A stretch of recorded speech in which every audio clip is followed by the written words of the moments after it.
13 players could miss tonight. 13. St. James's Park is waiting, and Manchester United are ready to pounce. Welcome to Mike MUFC Update. I'm Mike. If you are new here, hit that subscribe button right now, turn on notifications, and stay with me until the very end, because I am breaking down everything you need to know about tonight's massive Premier League clash between Newcastle United and Manchester United at St. James's Park. Like this video, drop a comment telling me where you are watching from tonight, and let's get straight into it. Because this is not just a football match. This is a statement opportunity. This is Manchester United, unbeaten in 7 games under Michael Carrick, walking into a ground that used to feel hostile, used to feel like a fortress, used to feel like a graveyard for United's ambitions. And right now, tonight, it has never looked more vulnerable. Let me set the scene. It is Wednesday, the 4th of March, 2026. We are deep into the business end of the Premier League season. There are 12 games remaining. Manchester United sit third in the table. Third, after everything this club has been through this season, after the chaos, the managerial upheaval, the performances that had every single one of us questioning what on earth was happening. We are third, 6 points clear of 6th place. Champions League football is not just a dream anymore. It is right there in front of us. And Michael Carrick, the man brought in to steady the ship on the 13th of January, has not lost a single game. 7 games, 6 wins, 1 draw, 2.7, 1 points per game average. That is title-winning form. That is the football we have been waiting to see at this club. But tonight is not about what has already happened. Tonight is about what happens next. And what happens next could define the trajectory of this entire season. So let me give you the full picture.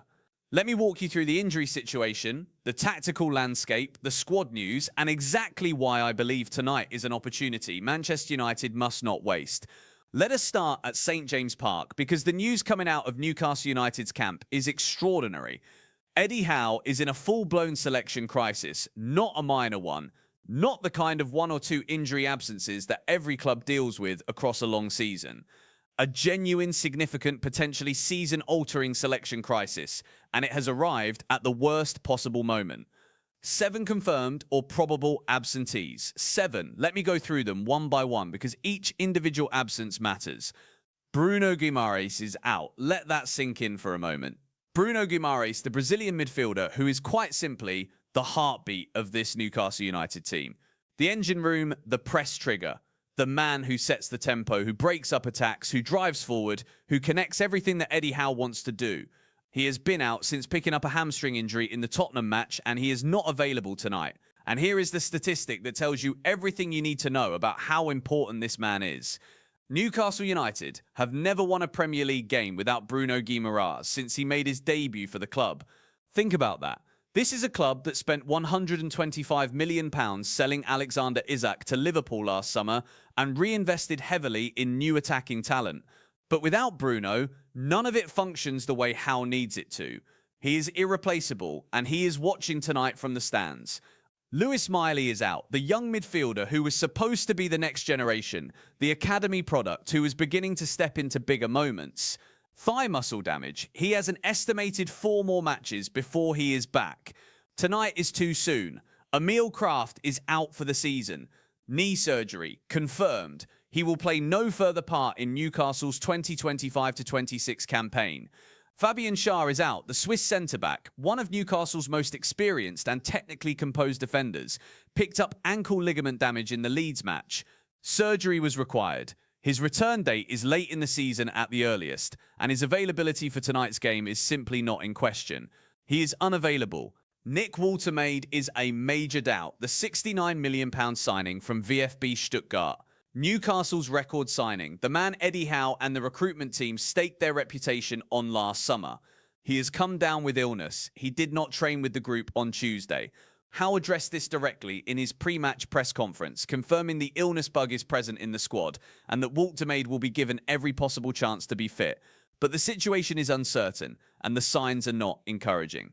Tino Livramento is highly unlikely to feature. He has been absent since January with a hamstring issue, and while Howe said in his press conference that Livramento is slightly ahead of his initial recovery schedule and edging closer, he was careful not to commit to his inclusion in tonight's matchday squad. He described it as a chain, each stage of rehab needing to be completed before the next, and the message was clear. Livramento is close. This game probably comes just too soon. Jacob Ramsey is the one positive for Newcastle in the injury stakes.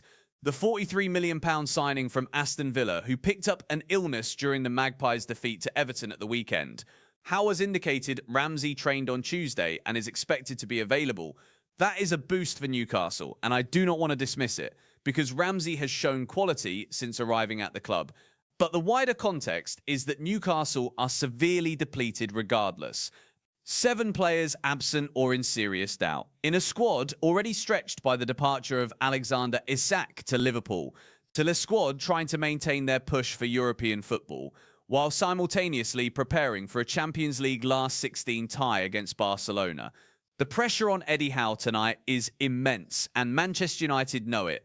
Now let us talk about our own situation, because I am not going to stand here and pretend we are walking into St. James's Park with a fully fit squad either. We have our own problems, but the difference is this. United's injury list, while significant, feels more manageable tonight when placed against Newcastle's crisis. Let me go through confirmed United absentees. Matthijs de Ligt is out. The Dutch centre-back has been absent since November with a back problem. No confirmed return date. He will not feature tonight. Patrick Dorgu is out. The wing-back picked up a hamstring tear that is expected to keep him out until early April. Tonight comes too soon. Lisandro Martinez is doubtful. The Argentine has been dealing with a calf issue, and while he is reported to be getting close, Michael Carrick has not confirmed him for the matchday squad. The target return is understood to be around the 15th of March. Tonight almost certainly comes a week too early. Mason Mount is a doubt, but there is cautious optimism here. Mount has been back on the grass following a training knock, and there is a possibility, a genuine possibility, that he could feature from the bench tonight. Carrick will make a final decision, but his inclusion in the squad would be a significant boost. Luke Shaw and Harry Maguire are both illness doubts. Both men felt unwell after the Crystal Palace win at the weekend. Carrick addressed this directly, saying United will give both players every possible chance, but the truth is it will come down to how they feel on the morning of the game. These are late fitness tests. That is up to 6 possible absentees for United. But here is my honest assessment.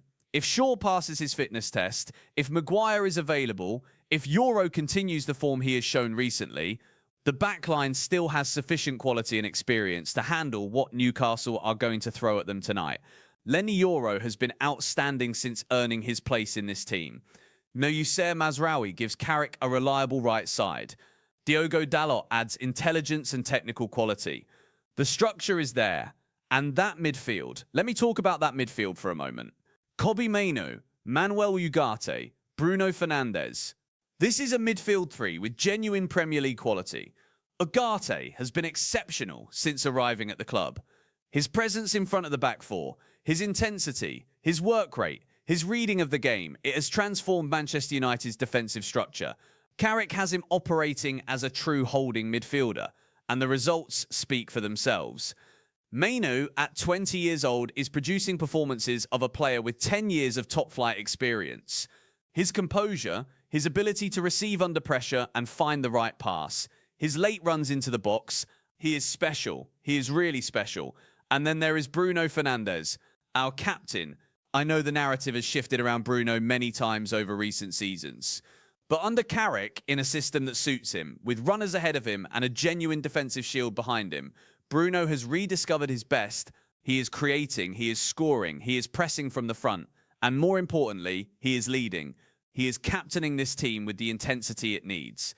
Against a Newcastle midfield without their most important player. Against a midfield that will now likely have to rely on Sandro Tonali to carry the creative burden, alongside a combination of Joe Linton, Joe Willock, and a potentially illness-weakened Jacob Ramsey. United's midfield should be dominant tonight. Should be. I am not getting ahead of myself. Newcastle under Howe always find a way to be competitive. But the gap in midfield quality and depth tonight, given who is missing, is significant. Now let me talk about the attack, because this is where I get genuinely excited. Brian Bamumo, £75 million from Brentford, has been electric since arriving at Old Trafford last summer. He brings directness, creativity and goals. He will be testing Newcastle's fullbacks relentlessly tonight. With Livramento absent and Newcastle's defensive options limited, the wide areas are there to be exploited. Matheus Cunha has been a revelation. There is no other word for it. £62.5 million from Wolves, and the Brazilian has repaid every penny. His combination play, his pressing, his ability to drift between the lines and cause problems for centre-backs. He works tirelessly, he scores goals at big moments, and he brings others into play in a way that makes this United attack feel genuinely threatening. And then there is Benjamin Sesko, £76.5 million from RB Leipzig, a natural number 9. Physical presence, intelligent movement, aerial threat, and an instinct for goal. He is the reference point up top that this team was crying out for. When you have Mbeumo and Cunha running off him, with Amad Diallo providing width and energy from the flanks, this is a front line that will cause any defence in the country problems.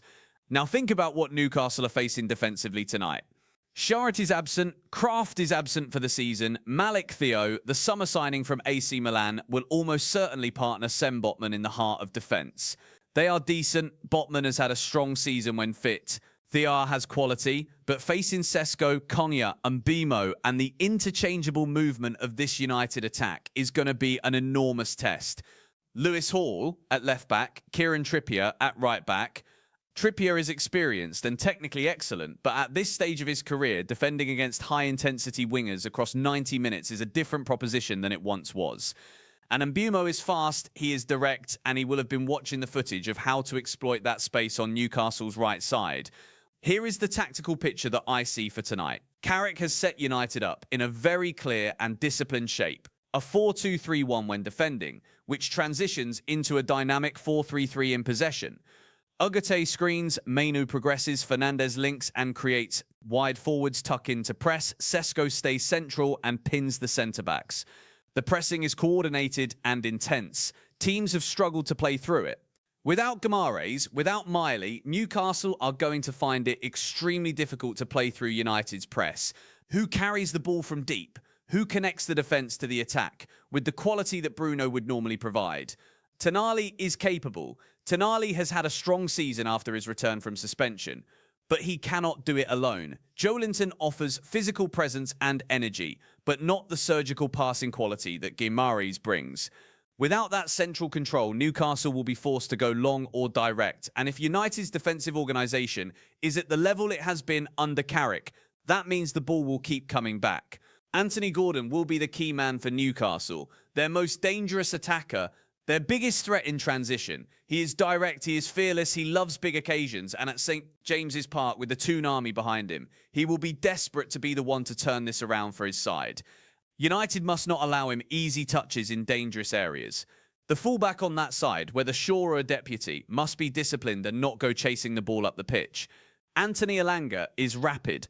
The summer signing from Nottingham Forest is not just a wide option, he is a counter-attacking weapon. Wissa at 9 brings physical aggression and a willingness to run in behind. United's central defenders must be alert, must communicate, must be compact. But here is the bottom line. Manchester United arrive at St James Park on the back of 6 wins from 7 games under Michael Carrick. We arrive with a front 3 that is the most exciting attacking combination this club has fielded in years. We arrive with a midfield that has the quality to dominate when the opposition is weakened through injury. And we arrive against a Newcastle team that is without their most irreplaceable player in Bruno Guimaraes, without 3 key defenders, without their record signing through illness, and against the backdrop of 4 consecutive league defeats. The pressure on Newcastle tonight is real. The opportunity for United tonight is real. This is not me being blindly optimistic. This is not a fan seeing what he wants to see. This is objective analysis of 2 squads, 2 teams, 2 sets of circumstances in March 2026, with 12 games of the Premier League season remaining. 3rd place, 3 points available, a chance to put pressure on everyone below us and send an emphatic message that Manchester United under Michael Carrick are serious contenders for a top 4 finish. The atmosphere at St James Park will be electric. It always is. The Toonami will do everything in their power to lift a depleted squad. Eddie Howe will find a way to organise his limited resources and make life difficult. He always does. I am not underestimating them for a single second. But tonight, with United's form, with Newcastle's absences, with the momentum running firmly in our favour, I believe Manchester United win this football match. I believe Carrick sets us up perfectly to exploit the spaces Newcastle cannot cover. I believe Sesko causes chaos in that penalty area. I believe Mbumo has the kind of night that makes everyone remember why we spent that money. And I believe Bruno Fernandes, our captain, rises to the occasion the way he does when it matters most. My prediction, Manchester United 2, Newcastle United 0. Clean sheet for the back line, goals from the front three, another step forward in the most important run of form this club has produced in years. This is what we have been waiting for. This is Manchester United. This is our time. If you have been here until the very end of this breakdown, thank you from the bottom of my heart. Hit the like button if you are confident going into tonight. Drop your prediction in the comments below. And if you are not subscribed yet, what are you waiting for? Turn on those notifications so you never miss a single video from Mike MUFC Update. Through United, always, I'm Mike.